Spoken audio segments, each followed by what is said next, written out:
nuestro siguiente participante o ponente se llama Matías, es un profesional de la ciberseguridad con experiencia defensiva y ofensiva.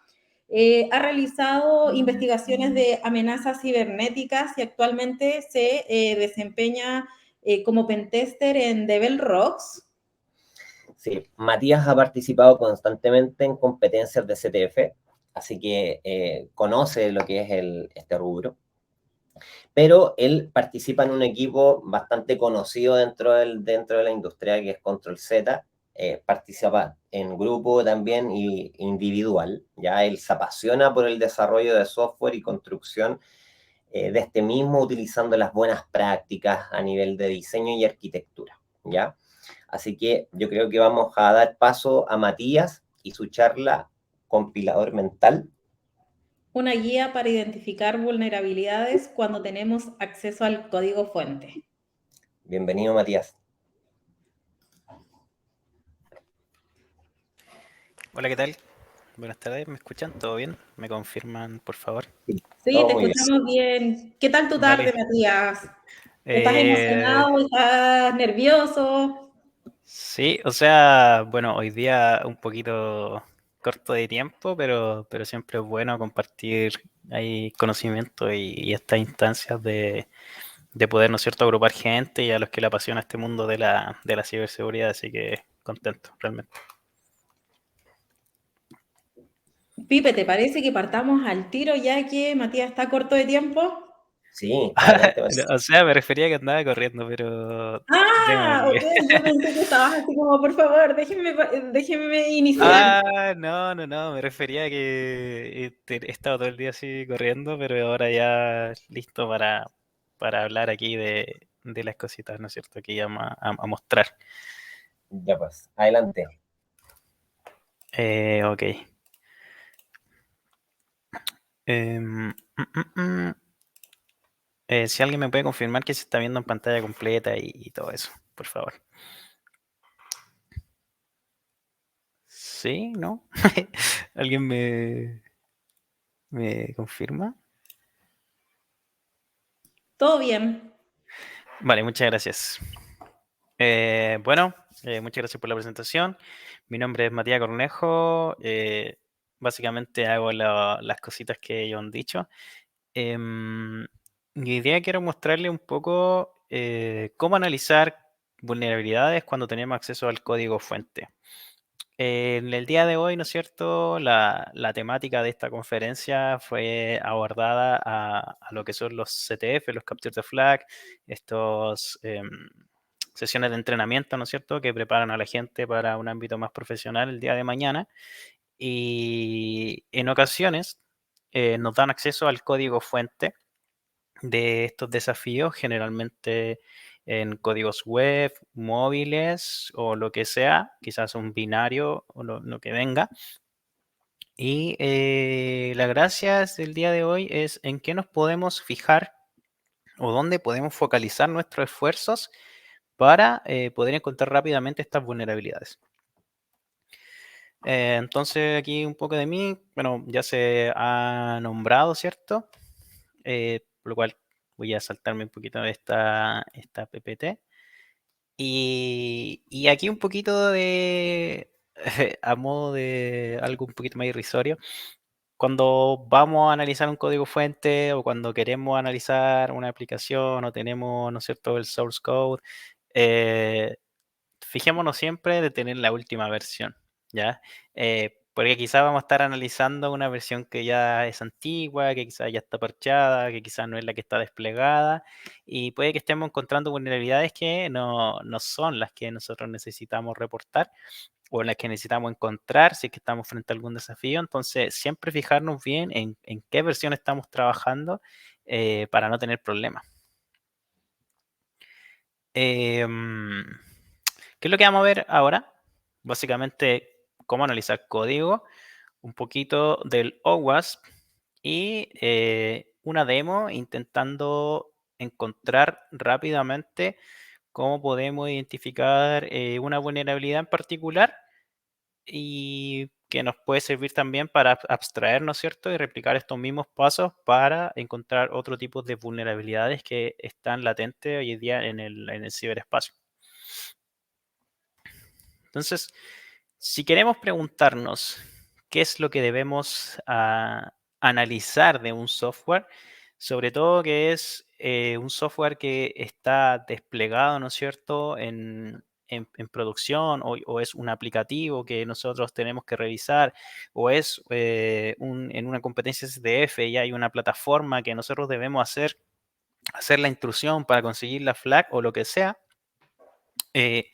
Siempre lo que tenemos que cuestionarnos es qué entradas son las que controla el usuario, ¿ya? Porque estas entradas que puede controlar el usuario son justamente las que pueden provocar una interacción del tipo maliciosa. ¿Y a qué me refiero con esto? De si es que, no sé, existe una aplicación que está basada qué sé yo, en microservicios, hay una API y hay otro endpoint. Quizás yo no voy a poder manipular eso en primera instancia, por lo tanto, eso no me sirve analizarlo. Sin embargo, si yo puedo enviarle algo a la aplicación, esa entrada yo tengo que tener especial cuidado, pues es la que me podría permitir en cualquier momento adentrarme un poquito más en la aplicación.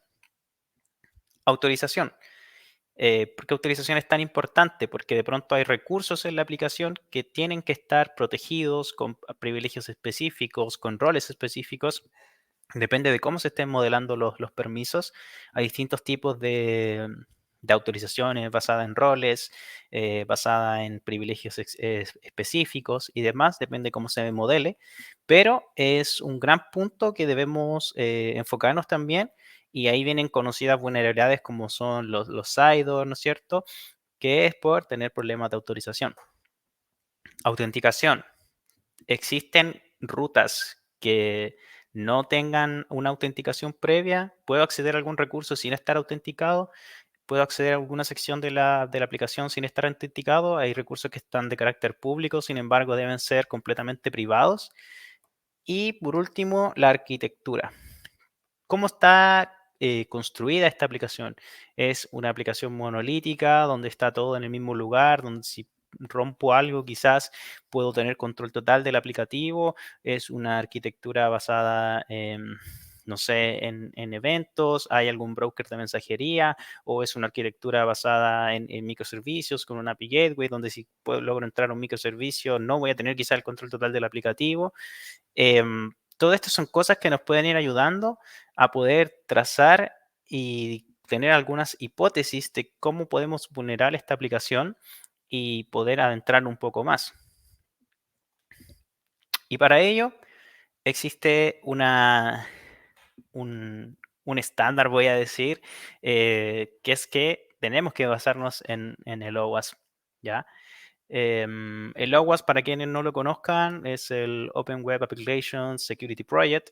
Es una organización básicamente de muchos profesionales y expertos en el área, donde liberan muchos recursos de aprendizaje, estudios, guías de estándar. Y entre esas cosas que contribuyen estos profesionales, ellos realizan un score, un top 10, que quizá algunos de ustedes lo conocen, quizá otros no, el OWASP Top 10, que básicamente categorizan las vulnerabilidades más comunes y esas le dan un ranking para decir cuáles son las que se están explotando en mayor medida, cuáles son las que debemos enfocarnos, y en base a esto nosotros podemos hacer algunas cosas. Si somos gente que está en una fábrica de software, tenemos que decir, mira, estas son las vulnerabilidades más comunes, quizás tenemos que enfocarnos en ellas y evitar que estas sean explotables en nuestro sistema. O si en este caso, de lo que estamos hablando de la charla, si es que queremos revisar un código, también verificar explícitamente que estos vulnerabilidades no estén en nuestro sistema. ¿Y cómo hacemos eso? ¿Ok? ¿Cómo hacemos eso? Hay hay dos paradigmas, digamos, actualmente en el mundo de la seguridad de la información, sobre todo en lo que respecta con desarrollo de software. Y uno de ellos es la seguridad por oscuridad y el otro es la seguridad por diseño. seguridad por oscuridad, básicamente siempre se intenta prohibir todo lo que más posible a lo que es código, o lo que es legible, o lo que está sucediendo en el aplicativo. Todo se intenta ocultar, cifrados, capas de protección, etcétera. Pero eso sencillamente lo que va a hacer es que un atacante se retrase un poco más de tiempo en poder lograr su objetivo. Sin embargo, con el tiempo necesario, podría el día de mañana igualmente hacerlo. En cambio, seguridad por diseño habla de que uno tiene que construir la aplicación en que esté bien hecha, que sea segura, que sea robusta, etcétera. Entonces, una trata de ocultar lo que puede estar mal hecho y la otra dice básicamente hagamos las cosas bien y si lo hacemos bien no nos va a pasar nada, ¿ya? Porque está bien, la seguridad 100% nadie se atrevería a garantizarla, ¿ya? Porque siempre van a haber amenazas, zero days o lo que sea, pero un software que tenga pocas vulnerabilidades es un software que está construido de buena manera, siguiendo buenas prácticas y con una buena metodología detrás. Entonces, en base a eso, si nos fijamos en el OWASP Top 10, al menos ya tenemos un estándar de lo que estamos buscando. ¿Ok?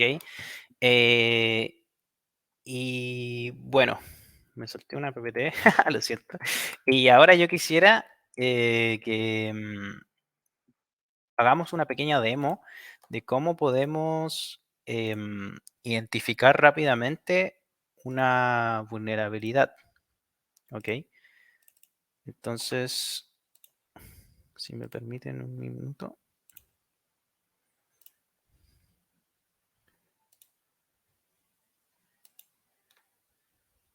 Mm,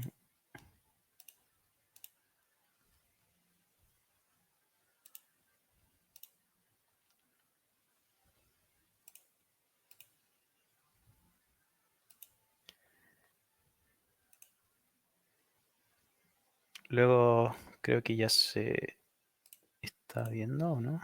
Sí, creo que sí. Ok. Acá en mi computador estoy corriendo una aplicación que se llama OWASP Vulnerable App Facade o Facade, no sé cómo se pronuncia realmente. Em, y bueno, una de las cosas que tiene el OWASP es que mucha gente contribuye a esto mismo y existen algunas aplicaciones vulnerables con las que uno puede entrenar y ver qué es lo que está sucediendo. Entonces, si nos recordamos desde el OWASP, teníamos algunas en el top, teníamos las vulnerabilidades del tipo inyección, ¿ok? Y justamente en esta aplicación vulnerable tenemos bastantes vulnerabilidades de inyección, ¿ok? Donde tenemos inyección de comandos, inyección SQL, por ahí XXE, etcétera. Entonces, todo lo que sea inyecciones tiene que ver con algo que envía el usuario y puede insertar de alguna manera y cambiar el comportamiento en el servidor o en el frontend. Por lo tanto, como estas son las vulnerabilidades más comunes, vamos a enfocarnos hoy día en un poquito de eso. ¿Ok? Entonces, lo que vamos a hacer básicamente es mostrar el flujo de cómo podemos encontrar estas vulnerabilidades y detectar por qué se están produciendo. ¿Ok? Y acá, en la sección en que nos encontramos ahora, es la sección del cross-site scripting. ¿Ya? El cross-site scripting, para quienes lo conozcan o para quienes no lo conozcan tanto, básicamente consiste en manipular el código JavaScript que se encuentra en el DOM del dominio, básicamente. Es decir, acá este sitio que está hecho en React, el frontend, está funcionando con código JavaScript y está bien controlando la apariencia de la página, los botones, etcétera. Entonces, ¿cuál es el enfoque de la vulnerabilidad del cross-site scripting? Es que tú puedas manipular el DOM del dominio de la persona, del cliente, digamos. Entonces, tú puedes hacer que éste genere comportamientos no autorizados, ya sea enviar alguna request, simular que están apretando un botón para desencadenar un evento, cambiar la apariencia incluso del sitio, etc. Entonces aquí esta aplicación tiene una sección para poder practicar esto mismo, ¿ya? Y adicionalmente pretendo abrir el código fuente para que podamos ir trazando esta aplicación.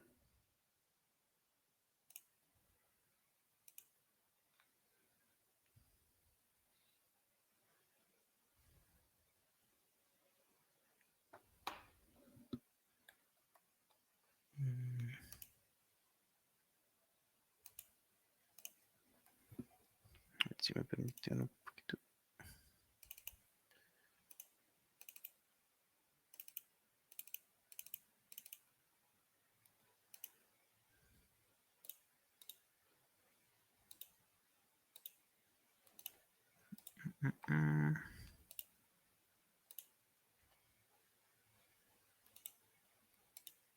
No sé qué me pasó.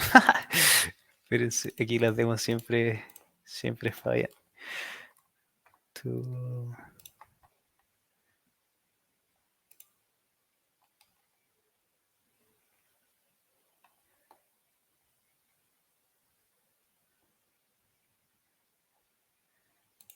En caso de que no nos funcione, lo abrimos con otro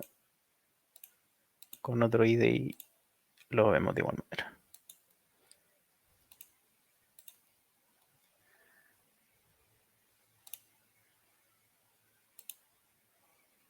Ok, ahí creo que estamos bien.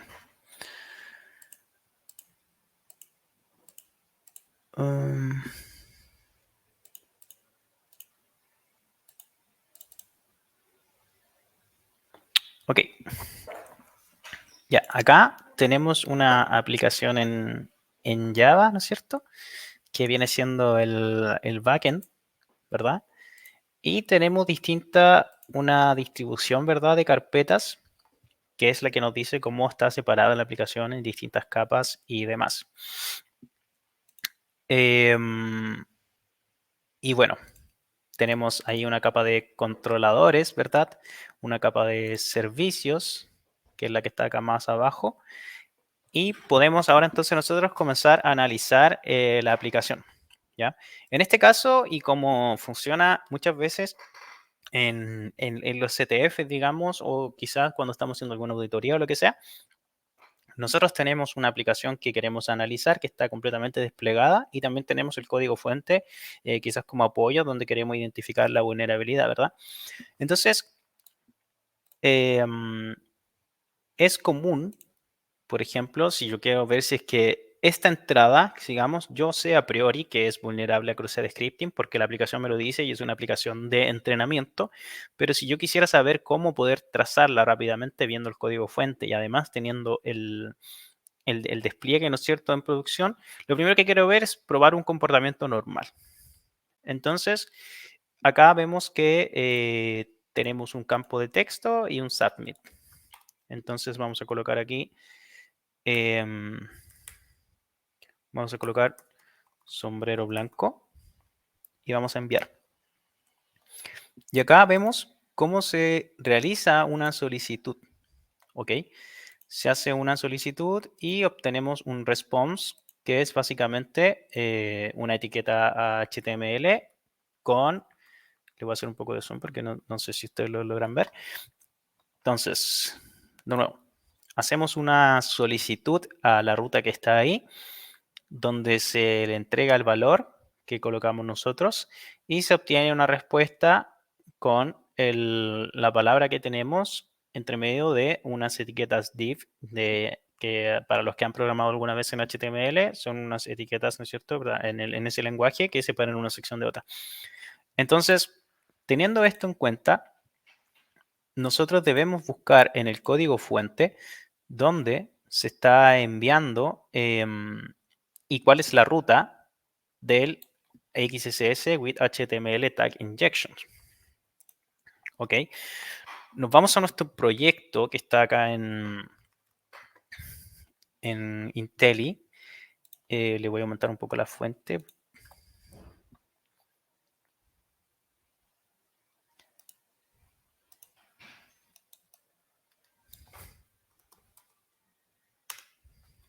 Ok.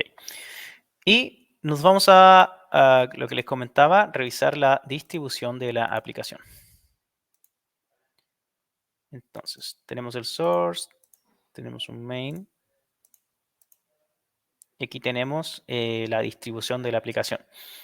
Entonces, tenemos una carpeta que se llama service y tenemos una carpeta que se llama controller. ¿Verdad? Entonces, acá hay un controller que se llama vulnerable app rest controller. Y aquí tenemos una serie de parámetros, ¿verdad? Entonces, lo primero que podemos ver es que si en este controlador está el endpoint que estamos buscando y sí que está la definición del mismo para poder buscar dónde está la vulnerabilidad y de qué forma la podemos explotar. Entonces, si buscamos por XSS, no tenemos ninguna, no hay nada, digamos. Acá tenemos los exceptions y tampoco están. Pero acá en la capa de servicios vemos cómo si existen otro tipo de servicios, ¿verdad? Porque el servicio es el que orquesta la lógica, digamos, de las funciones que están en los controladores o en otra capa dependiendo de la arquitectura. Y aquí sí vemos cómo existe una carpeta que se llama XSS, pero puede ser que en otra aplicación que tenga otro nombre o lo que sea, se llame de otra manera, quizás, no sé, módulo de cambio de perfil, qué sé yo. Y aquí básicamente vamos a encontrar el cómo se está orquestando esta función. Entonces acá vemos cómo va a funcionar esto, ¿verdad? El desafío que estamos haciendo ahora en este momento es el XSS with HTML Tag Injection, ¿ok? Que es el que está acá. Y aquí entonces encontramos la clase que está haciendo la lógica de esto. Si se fijan, acá en el level 1, que es lo que estamos viendo ahora, este es la request justamente que estamos llamando. ¿Cómo podemos identificarlo rápidamente? Porque acá está bien en el path, el que está mapeado, utiliza el template del sitio y además la respuesta que estamos recibiendo es la respuesta que tenemos en el formato, ¿verdad? Es la respuesta que hemos recibido del lugar y luego este payload se renderiza, ¿no es cierto?, hacia la aplicación. Entonces, si comparamos, ¿verdad?, con otro tipo de canales, son distintos las opciones que se hacen entre medio, ¿verdad? Entonces, vamos a analizar esta sección del código en primera instancia. Nos vamos a la aplicación nuevamente. Entonces, nos fijamos. Yo mando nuevamente sombrero blanco y obtengo sombrero blanco entre algún div. ¿Qué más me puedo fijar a la hora de ver esto? Acá, en esta función, ¿no es cierto?, de la capa de servicio, está mapeando el lugar del string, los que se recibe por query params, que es la opción que hemos tenido anteriormente, y se está luego insertando en el vulnerable payload placeholder, ¿verdad? Se mapea el valor que es ingresado por el cliente, ¿ok? Y aquí ya hay algo peligroso, hay algo muy peligroso. Y para ello quizás voy a anotar aquí mismo, ¿no es cierto?, para poder explicárselos qué es lo que está pasando y por qué podemos darnos cuenta que esto ya es una práctica peligrosa. Voy a aumentar un poquito el zoom de esto. Ok. ¿Qué es lo que está haciendo la aplicación y qué es lo que nos podemos identificar rápidamente en lo que está ocurriendo? Básicamente, tenemos un cliente, ¿verdad? Un cliente que toma la aplicación, el browser, lo que sea, envía un valor.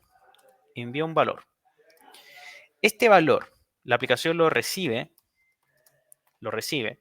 acá, en esta función, se llama, y se toma el valor de este query string y posteriormente lo mapea y lo selecciona y lo ingresa en este vulnerable payload with placeholder. Entonces, recibe este valor, luego lo formatea y lo devuelve al cliente.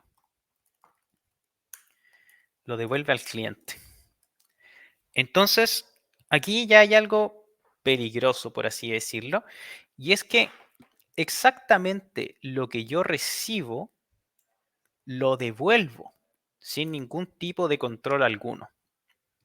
¿Ok? Entonces, aquí como podemos ver rápidamente qué es lo que está sucediendo. Podemos insertar caracteres especiales, comillas, qué sé yo, y lo vamos a enviar.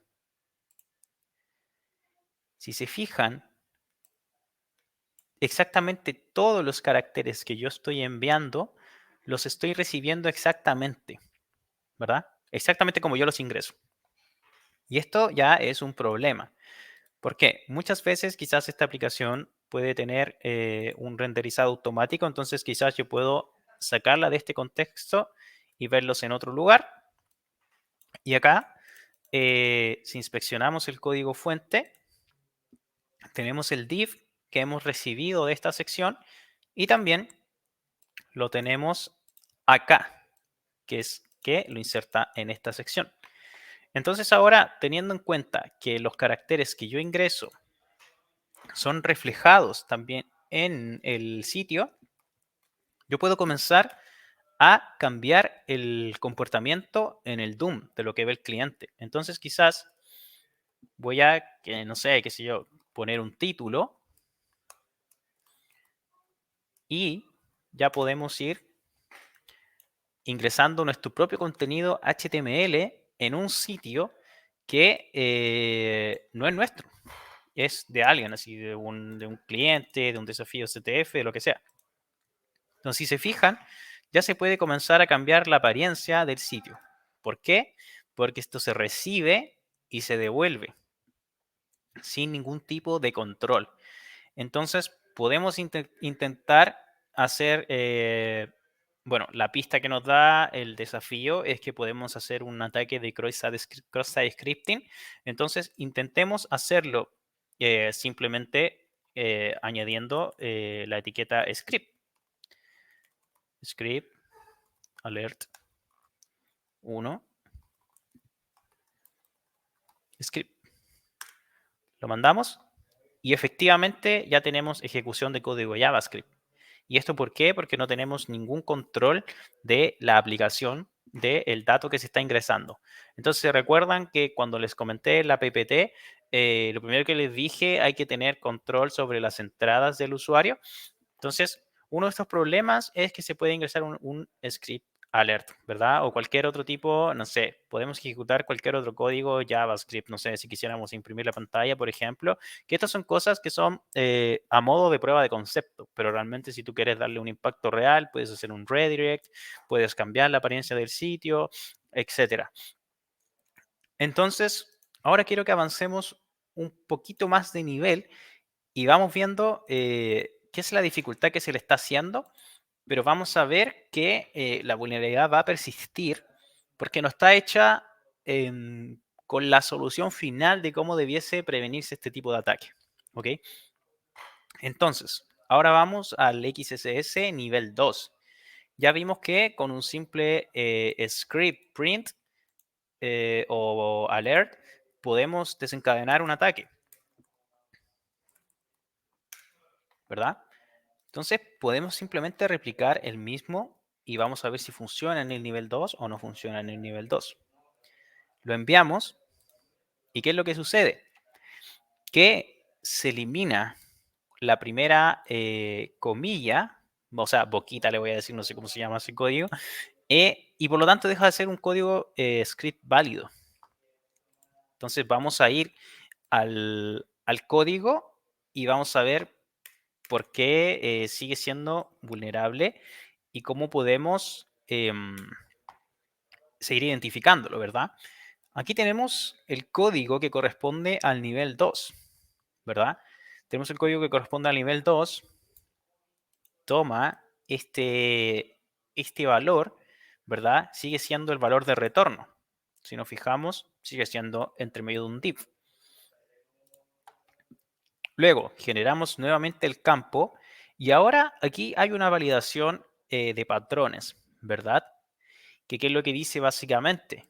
Que si hay una llavecita, digamos, al lado de una palabra que diga script o que diga imagen o que diga A, entonces va a remover, ¿no es cierto?, el primer carácter. Y luego lo va a retornar al sitio de la misma manera como lo estaba haciendo antes, ¿verdad? Entonces, si leemos este código, sabemos que no podemos hacer tampoco la etiqueta IMG, ¿cierto? Entonces, vamos a probarlo. Vamos a enviar lo que justamente nos está diciendo. Vamos a copiar la URL para que se vea con mayor precisión. Le voy a aumentar un poco el zoom. Y decimos, si mando en concreto el script, no se manda nada, ¿verdad?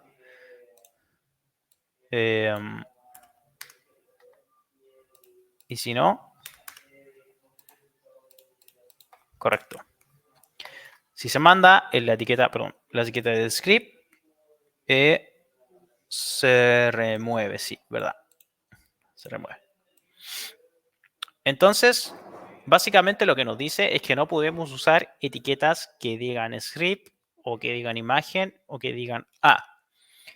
Pero acá se ve textualmente el formato de cómo es, ¿verdad? Y en ningún tiempo le decimos como que prohíbe que sean en mayúscula o en minúscula. Por lo tanto, quizás si nosotros probamos con una variación, puede que nos siga funcionando, ¿verdad?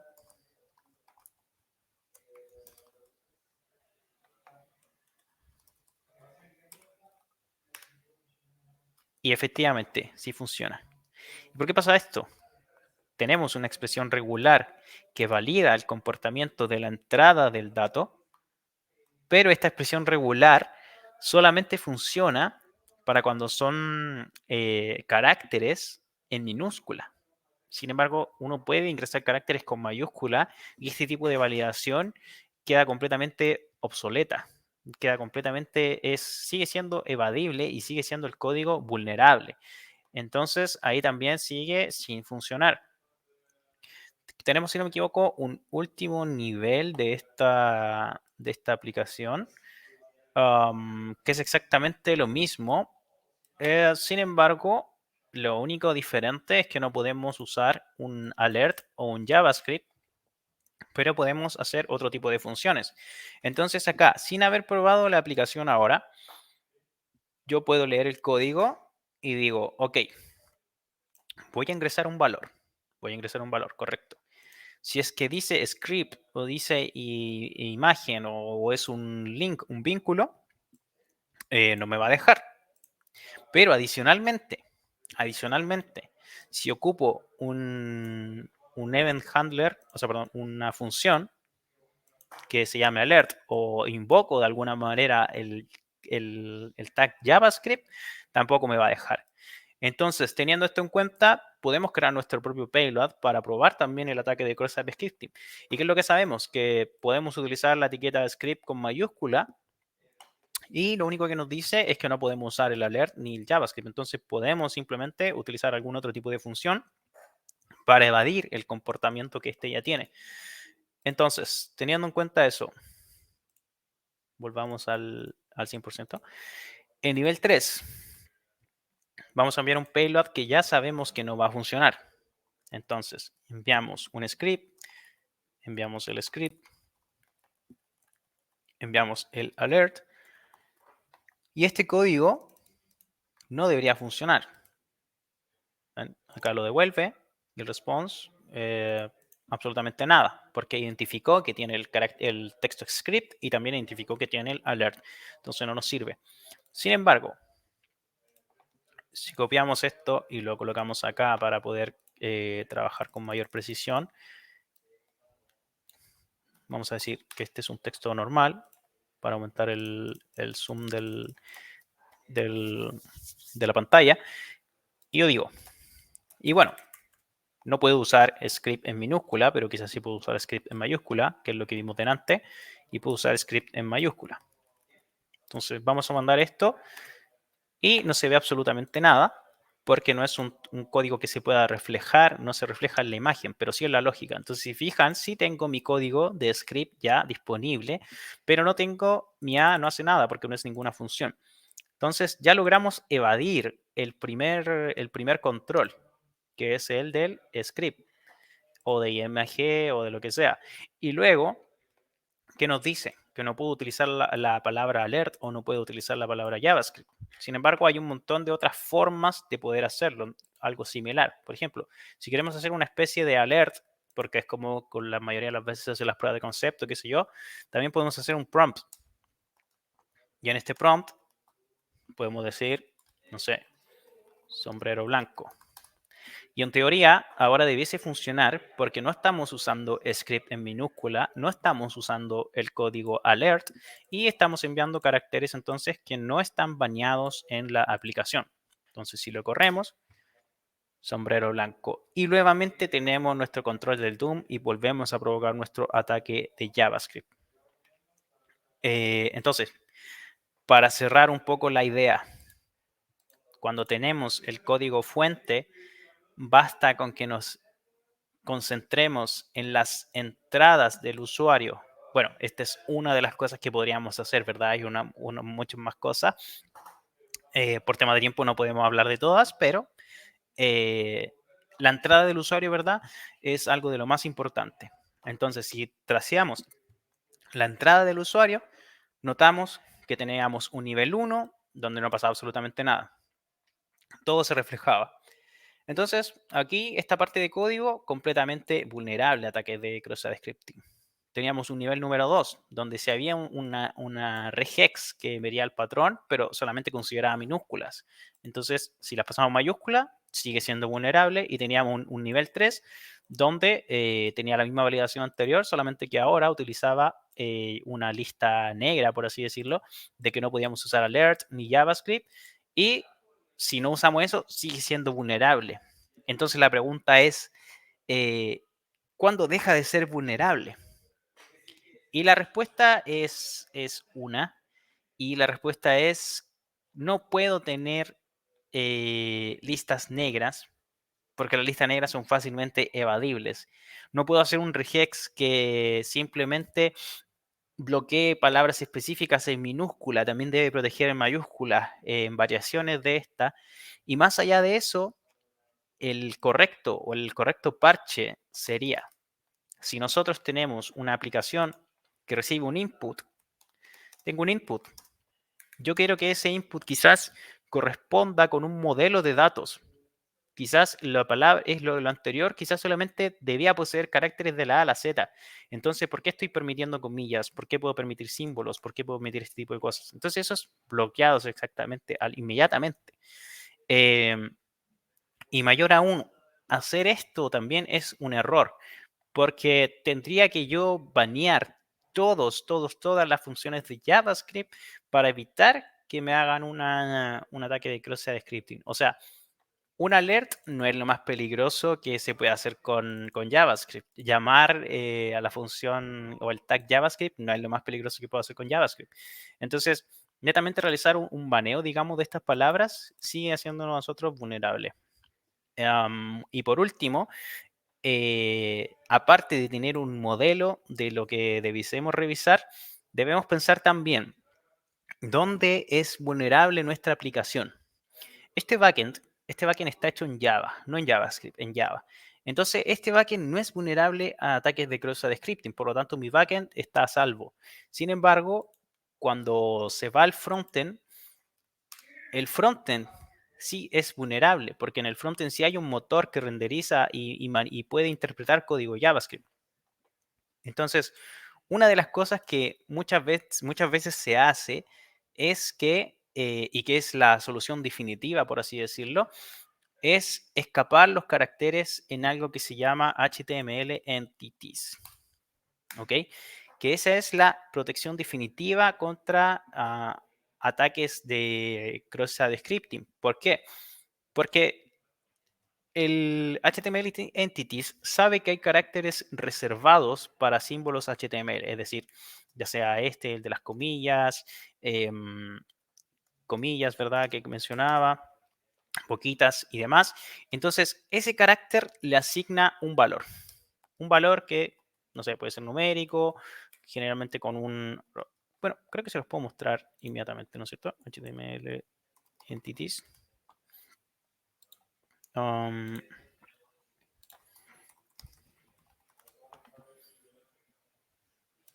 Acá.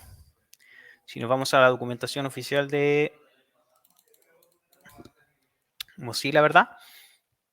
Estas son las conversiones, ¿verdad? En entity.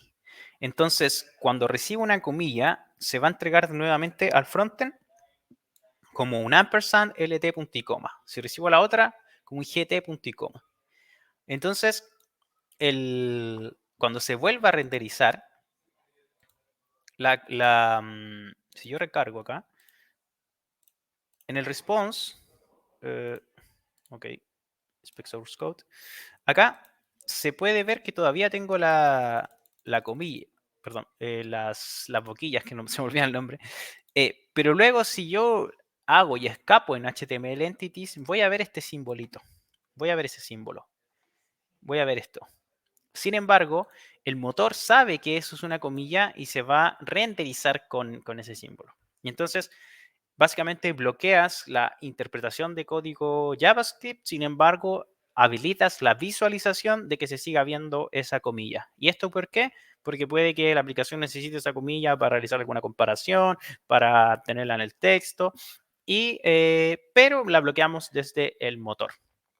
Entonces, así es como básicamente leyendo el código fuente podemos identificar dónde se ingresa la entrada que controla el usuario, cuál es el procesamiento que está haciendo en el lado del servidor y después prontamente cómo se está procesando en la entrega de esta información hacia la vista del cliente y así podemos identificar ataques de tipo JavaScript.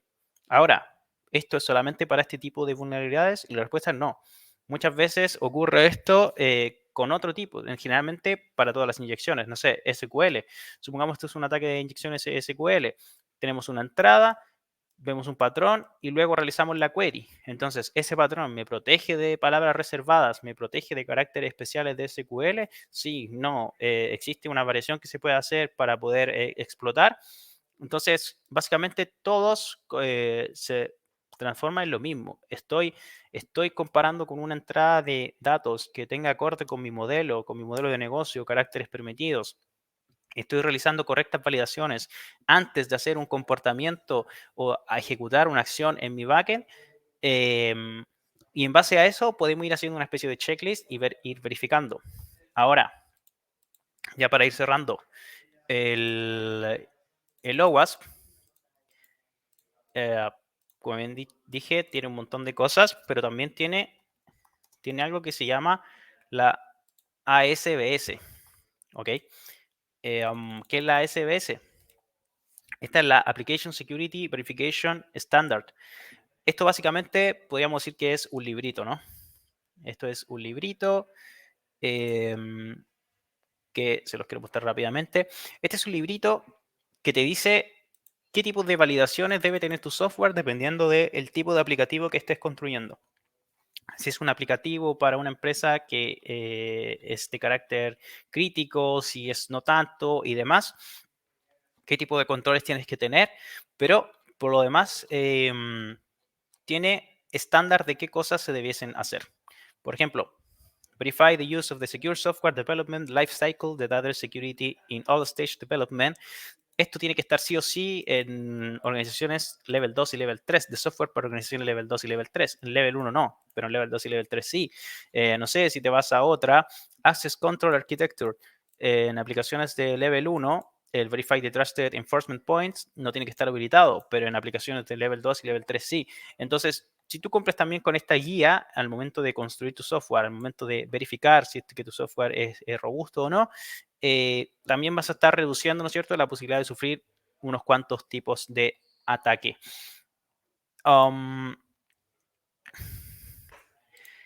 Y bueno, finalmente, solamente para ya ir cerrando la idea, los invito, ¿verdad?, a que, no sé, lean el tema del OWASP, que es algo muy interesante, sobre todo para la gente que le gusta mucho el desarrollo de software. Vean temas de la SBS, lean tipos de arquitectura, porque de pronto hay una arquitectura que nos conviene más para ciertas cosas, pero se vuelve un poco más riesgosa para otras. Entonces, no existe una solución única para llegar a algo en concreto, algo que estemos buscando, pero sí existen muchas que puedan acoplarse y distintas maneras de construir un buen producto, un buen desarrollo y evitar que seamos atacados, ¿verdad?, por ciberdelincuentes, porque recordemos que una vez que salimos a producción, una vez que liberamos el código, el mundo es hostil, digamos. Hay un montón de bots ahí escaneando el internet, hay un montón de ciberdelincuentes buscando páginas vulnerables para poder apoderarse de ellas. Entonces, la invitación es no tanto seguridad por oscuridad, sino hagan una buena seguridad por diseño, piensen bien su software, analicen correctamente las entradas del usuario, vean que estén haciendo los controles adecuados, y un software con menos vulnerabilidades es un software que está bien construido. Y eso, no sé si hay preguntas o comentarios que ahí pueda ayudar un poquito. Matías, yo lo primero que te quiero comentar es que de tu charla lo que más me gustó es que fuimos a la documentación. Eso es sumamente importante. De repente caemos como en esto de ya lo sé, ya lo conozco, ¿para qué voy a revisar documentación? Pero la documentación siempre es algo súper importante que incluso la persona más experta debe tenerla a mano. Sí, sin duda alguna. Creo que uno siempre debe reconocer que no lo sabe todo, que siempre hay mucho que aprender, y sin duda este tipo de organizaciones como lo es el OWASP, hay que pensar que hay un montón de profesionales detrás que lo están haciendo. Por lo tanto es material de muy buena calidad y son recomendaciones muy certeras, y siempre es importante leer porque hay muchos comentarios que verdaderamente van a ser de muy buen provecho para lo que sea que estemos haciendo. Efectivamente, aparte que dentro de la vieja escuela de los programadores, ¿cierto?, que en el fondo lanzaban estos software justamente sin validaciones, y eran justamente los que están más expuestos hoy día en la red. Y qué importante también lo que indicaba Josefina, la documentación. Este paso a paso, de hecho ahí hay una pregunta que la vamos a hacer también, en donde cuál sería como la ruta de cómo yo poder proteger un código. Hoy día efectivamente hay áreas que se dedican a eso, ¿cierto? Ya no es como que el desarrollador está tan solo en este desarrollo de software, y en el fondo el QA solamente era una simple validación y no se le tomaba en cuenta. Hoy día dentro de las organizaciones ya tienen equipos, tanto de Red Team como Blue Team también, que en el fondo van penteando las diferentes aplicaciones, ¿cierto?, y viendo y analizando los códigos. Entonces, es muy importante lo que indicas, es un tema muy, muy, muy interesante para las personas que recién están entrando al tema de los CTF también, porque también hay que mencionar eso, que hay muchos CTF que también hablan de esto, también hay desafíos que efectivamente es de analizar el código. Así que felicitaciones de verdad, porque, bueno, usted ya pertenece a un gran equipo también, entonces hay todo un team que lo está apoyando, y aquí están presentes, he leído ahí, algunos lo he reconocido en el chat. Pipe, Sí, muchas hay gracias. unas preguntas que no sé si alcanzamos por tiempo a realizarlas. Sí, adelante, estamos en tiempo todavía. Ya, perfecto. Acá nos dicen, ¿alguna recomendación para code review manual de tal forma que los hallazgos se puedan reutilizar en pruebas dinámicas? Ejemplo, reconstrucción de request o identificación de arquitectura. Ya, ok, sí. Bueno, algo que recomiendo mucho es crear uno, ¿no es cierto?, ¿verdad? Propios scripts, ¿verdad? Entonces, de pronto hay vulnerabilidades y hay dos tipos de escenarios generalmente, que hay vulnerabilidades que están en el código fuente, pero quizás no son explotables desde el exterior en las condiciones actuales desde el software, porque quizás no es una entrada que pueda controlar el usuario o porque quizás tengo que controlar 3 funciones más para poder utilizarla, pero si es una función que es vulnerable desde fuera, lo que podemos hacer básicamente es crearnos un script nosotros. Yo recomiendo mucho construir script, es muy bueno. Eh, entonces, luego que lo replicas y lo programas, simplemente luego con un clic puedes realizar todas las pruebas y todas las vulnerabilidades que encontraste en el código fuente. Y en base a eso, lo que recomiendo finalmente es qué es lo que podrías llegar eventualmente a controlar con un script. O sea, ¿podrías llegar a controlar una variable de entorno que está en un servidor? Yo lo dudo mucho, tendría que haber una vulnerabilidad importante antes, pero sí puedes controlar las entradas, las requests, los métodos, el tipo de codificación, el cómo está escrito. Entonces eso es fácilmente automatizable. Entonces, luego te vas al ambiente donde esté desplegada esta aplicación, con un par de clics ya haces todas las pruebas y verificas que lo que encontraste en tu revisión manual, cuál de todo eso es explotable y cuál de esas cosas no es explotable, y luego el resto simplemente es un riesgo, ¿no? Una probabilidad de ocurrencia por un impacto que podría el día de mañana poder llevarse. Pero no significa que no exista, sino que las condiciones actuales no se puede replicar, pero el día de mañana quizás, quién sabe, ¿no? Entonces igual es un punto que hay que tener en cuenta y tener un ojo y también tener un plan de paso a paso de cómo poder ir remediarlo, porque está ahí en nuestro código, ¿no? Solo que en cualquier momento puede explotar, es como una bomba de tiempo así. Perfecto. Por acá también nos preguntan, para análisis de APIs, ¿qué herramientas recomiendas para análisis y práctica? Bueno, para análisis de API, em, yo diría que lo importante es tener conocimiento. A ver, y esto es transversal, no es solamente para análisis de API, pero cuando vamos a analizar un software, un código, lo que sea, eh, si tú sabes construir, sabes qué es lo que tiene que estar. Entonces, si tú dices, bueno, yo sé cómo se construye una API, entonces tengo una capa quizás de servicio, una capa de controlador, una capa que hace de middleware, y entonces yo digo, en esta capa tiene que existir esta validación. Entonces, pruebo la API, ingreso los comandos y digo, no existía, entonces ahí voy. Si me hablan de herramientas, bueno, el clásico Postman, curl, ahí librería request con Python para quienes les gusta mucho ese lenguaje. Tenemos alguna librería muy buena en Golang y bueno, el clásico Bursuit que también nos puede ayudar mucho ahí a enviar y eh, solicitar requests, cambiar en codificación. Pero más allá de en qué fijarse, yo diría que es como dependiendo del el tipo de API que está construida, hay estándares, hay esquemas, hay validaciones que tienen que estar sí o sí, y en eso hay que centrarse, y si no están es porque claramente está mal construida y hay una vulnerabilidad sí o sí ahí. Perfecto. La siguiente dice, ¿qué herramienta de análisis de código estático recomiendas? Herramientas de análisis de código estático. Bueno, me gusta mucho el tema de poder hacer pipelines y ese tipo de cosas, entonces algo que no muchos saben, pero el OWASP, que es este proxy que también tiene el OWASP, que es similar al Bullshit, ¿verdad? También existe en lo que es el GitHub. Entonces tú puedes añadir un action con el OWASP y te escanea tu código fuente y las vulnerabilidades que te encuentra te abre todos los issues en el repositorio y tú puedes ahí irlos reparando, ir ahí traqueándolos y me dan un plan de acción. Entonces, yo diría que el OWASP es una buena alternativa.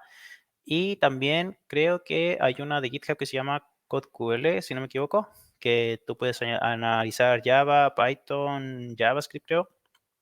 Y también es muy buena porque puedes añadir reglas personalizadas y añadirle un poco de lógica de qué pasos tienen que hacerse antes y que tiene que estar autenticado y demás. Entonces, esas dos que al menos son las que yo he probado y eso a veces la encuentro muy buena. Perfecto. No sé si la quiere leer usted, Felipe, o la leo yo. Sí, no hay problema. Dentro de tu experiencia, ¿cómo a nuestros clientes, a estas empresas que en el fondo ya tienen el código desarrollado, ya tienen inconvenientes en sus activos a nivel de código, cómo tú lo plantearías? ¿Qué le comentarías? ¿Qué le recomendarías a estas organizaciones para poder mitigar estos errores que son tan cotidianos en la industria y muchas veces no le toman el peso hasta que ya lamentablemente sufren algún tipo de inconveniente de filtración de datos o de hacking? Mm. Bueno, es una pregunta igual un poco compleja. Eh, Creo que está mucho en la industria, ¿no? De que hay una vulnerabilidad en el código fuente y lo primero que se preguntan es, ¿esto se puede solucionar con un WAF, con un firewall? Y ponen la cajita, ¿no? Y la cajita milagrosa me va a proteger de todo. Eh, pero hay que pensar que también los firewall están hechos a base de un software, en algún momento también van a ser vulnerables, en algún momento también alguien los va a evadir. Y es lo que hablaba un poquito al inicio de la presentación, ¿no? De esto de seguridad por oscuridad. O sea, yo bloqueo lo que más que puedo, lo que está ocurriendo para que no me pase nada, pero en algún momento voy a terminar siendo expuesto. eh, y está el riesgo ahí, ¿no es cierto? El riesgo inherente de que en algún instante alguien lo va a encontrar, alguien va a encontrar la manera de poder explotarlo, ¿no? Siempre hay innovación, ¿verdad? En tipos de ataque, en cómo se va a cambiar el payload de algo, en cómo el firewall no me va a poder detectar.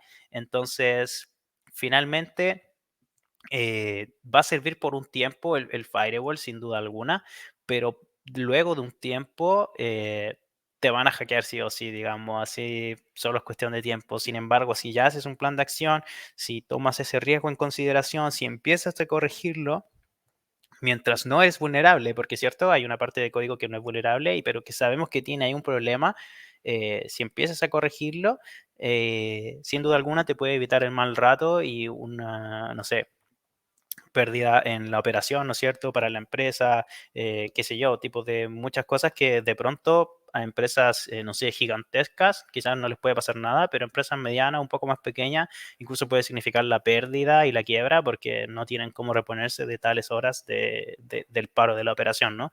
Pero eso, básicamente, eh, construir bien, validar bien y no pensar que hay como una solución única y definitiva, como que vienen siendo estas cajitas que tanto nos gustan, ¿verdad? Poner firewall. Sí, de todas maneras, y aparte, como tú bien indicas, esto afecta mucho más a la industria como pymes, que no tienen estas grandes cajas para invertir, ¿cierto? O estas, como tú bien, llega un vendedor y le empieza a vender la cajita, sobre todo esto, no les vamos a nombrar ahora para que no causar conflictos, pero efectivamente es un mundo interesante y básicamente para el que recién está partiendo en los CTFs, ¿qué recomendación tú le das? ¿Qué plataforma utilizar o qué consejo tú le darías cómo comenzar en este rubro? Bueno, igual quizás voy a decir con lo mismo, pero digo, métanse al OWASP, vean la página. Algo bueno de esto es que hay aplicaciones vulnerables, las puedes hackear, digamos, pero también es interesante que tú mismo las repares, ¿no? Que crees el fix de cómo debiese sí estar bien construida para que no sea vulnerable. Y eso te da dos cosas extras. La primera es que ya no solamente vas a dar recomendaciones como, oye, no permitan ataques de cross-site scripting, que digamos eso no ayuda a nadie, pero si yo te digo, mira, deberías poder habilitar HTML entities para que no te diga o no te dé un ataque de JavaScript, es una solución un poquito más certera, ¿no? Una recomendación más cercana y al grano de lo que está pasando. Y lo segundo, te da igual mucha habilidad de ofensiva, porque como comentaba, si tú sabes construir, en teoría también sabes cómo romper, porque sabes qué validaciones tienen que estar ahí, sabes cuál es el comportamiento esperado, sabes qué errores puedes provocar si la aplicación no está abordando y controlando estos errores. Entonces también te da ahí esos dos plus que finalmente una persona que sabe tanto de ofensiva como de construcción, que vendría siendo como el Yellow Team, creo que es sin duda un factor diferenciador y que te destaca por sobre el resto, sin duda alguna.